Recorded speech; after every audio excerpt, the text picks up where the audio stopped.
Hi, I'm Holly Miéville-Hawkins. I'm joined today by Emma Tante, who is a partner in our Court of Protection team and an absolutely esteemed colleague of mine, so I'm really excited to be talking to Emma today.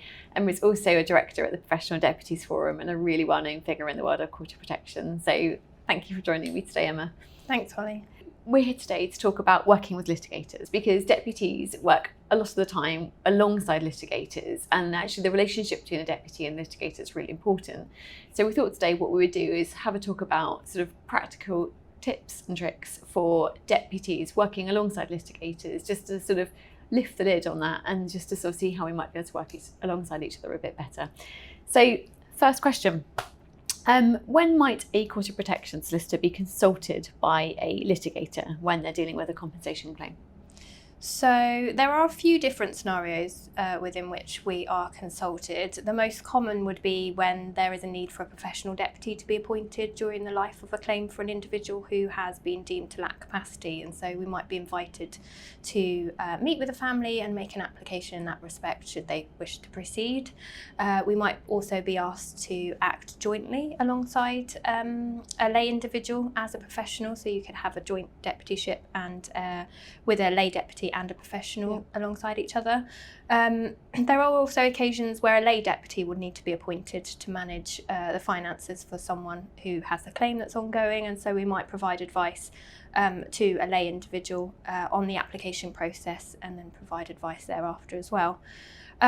We do also provide bespoke, kind of one-off ad hoc advice to litigators, sometimes on quite specific issues. So usually in relation to maybe welfare matters or who should be a litigation friend in a particular tricky situation.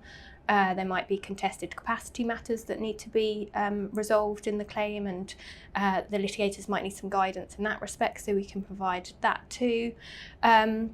There are other situations that are more welfare related where we've been asked to provide advice. For example, we may give advice specifically on welfare matters such as capacity around IVF, capacity around contact with other individuals, capacity around consenting to care arrangements, withdrawal of hydration and nutrition treatment, and things like that. So there's kind of bespoke one-off piece of advice that we also offer.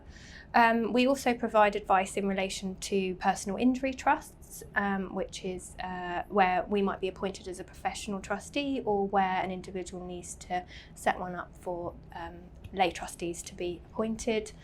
We also provide advice for minors' trusts, and one area specifically that we work quite heavily in is providing expert evidence reports for the purposes of claims and compensation. Okay, that's a huge array of times that actually the Court of Protection team might be consulted by litigation teams. And actually I've got so many different questions to ask you, but the first question along those lines is, I'm assuming that obviously when we're consulted by a litigator, usually we're going to be getting involved in a post-liability settlement moment. So once liability has been admitted, would that be the case? Usually, but it's not always the case. If there are good prospects of an individual's claim being successful and there is a need for a deputy earlier before liability has been admitted, then there are times when we are invited to apply to be deputy for an individual. There might also be personal wealth that needs to be managed as a result, and as a result of an accident, someone's not able to do that anymore, and so sometimes there needs to be someone that steps into the shoes of that individual and helps to manage those matters.